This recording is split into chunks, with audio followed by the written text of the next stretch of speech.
नमस्कार दोस्तों, जन मुद्दों की बात धर्मराज के साथ। इस बार जवाहरलाल नेहरू विश्वविद्यालय का सबसे लोकप्रिय छात्र संगठन बहुजन छात्र संगठन बापसा के दो भाग हो चुके हैं। हम जो पुराना बापसा जिसे क्लेम कर रहे हैं ओरिजिनल बापसा, उनके प्रेसिडेंशियल कैंडिडेट वर्के अविचल अमर हैं for the post of president बापसा। इनसे समझेंगे कि ये चुनाव में अकेले क्यों खड़े हुए और इनका उद्देश्य क्या है, और बापसा के जो दो टुकड़े हुए हैं जिस पे काफ़ी जेएनयू में कानों कान बातें चल रही हैं, उस पर अविचल का क्या कहना है। सभी को जय भीम, हुल जोहार।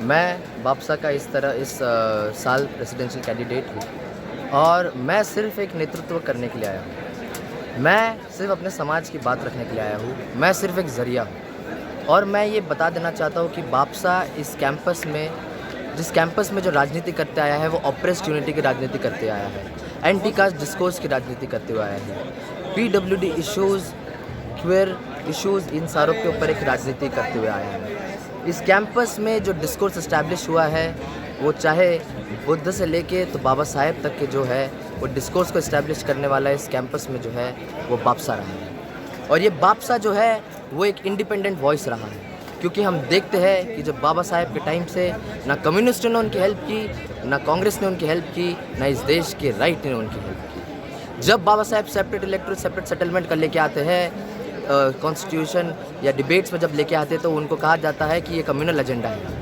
ये नेशनलिस्ट एजेंडा नहीं है। कम्युनिस्ट जो है जब बाबा साहेब चुनाव लड़ने के लिए खड़े होते हैं, उनके अगेंस्ट जो है वो अपने कैंडिडेट्स देते हैं, बाबा साहेब को हराने के लिए उनके काम करते हैं। और जो यहाँ का देश का राइट है वो हिंदू राष्ट्र बनाने की कोशिश करता है। वही हिंदू राष्ट्र जो बाबा साहब कहते हैं अगर ये बनता है तो it will be the greatest calamity in this country. That is why on the principle of Ambedkarite discourse BAPSA is establish in the campus in opposition to left and right in this campus. लेकिन और बाबा साहब कहते हैं now we are entering in to a life of contradiction. Those contradiction in politics we will have equality and in social and economic life we will have inequality. इस campus में भी आज देखा जाता है कि ये कॉन्ट्राडिक्शन है। एक धड़ा है अम्बेडकरवाद का धड़ा है जो अम्बेडकरिज्म के साथ खड़ा है, और एक धड़ा है जो अपॉर्चुनिज्म के साथ खड़ा है। वो उन लोग के साथ खड़ा है जो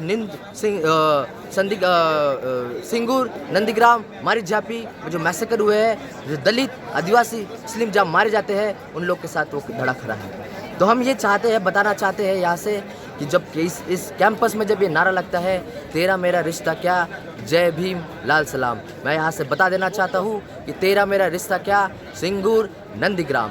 और इस देश में जब इस कैंपस में भी जब यूडीएसएफ जैसे संगठन जब यहाँ पे फ्रेशर्स पार्टी ऑर्गेनाइज करता है तो इस कैंपस का एसएफआई कहता है कि ये जो है ये जातिवादी संगठन है, ये जातिवादी संगठन है, ये एक जाति के लोगों को यहाँ पे लाके यहाँ पे संगठन, और उन्हीं लोगों के साथ आज देखा जा रहा है कि कैसे अलायंस हो रहा है। अब ये अलायंस कैसे हो रहा है, कैसे नहीं हो रहा है, उस पर तो मैं ज़्यादा बात नहीं करूँगा। ये इस कैंपस के बहुजन छात्रों के ऊपर मैं छोड़ूंगा कि इस कैंपस में जो बापसा, सही बापसा कौन सा है और दूसरा गलत बापसा कौन सा है, इस कैंपस के छात्रों के ऊपर छोड़ूंगा। लेकिन मैं बता देना चाहता हूँ कि मैं अपने समाज के लिए यहाँ पे खड़ा हूँ।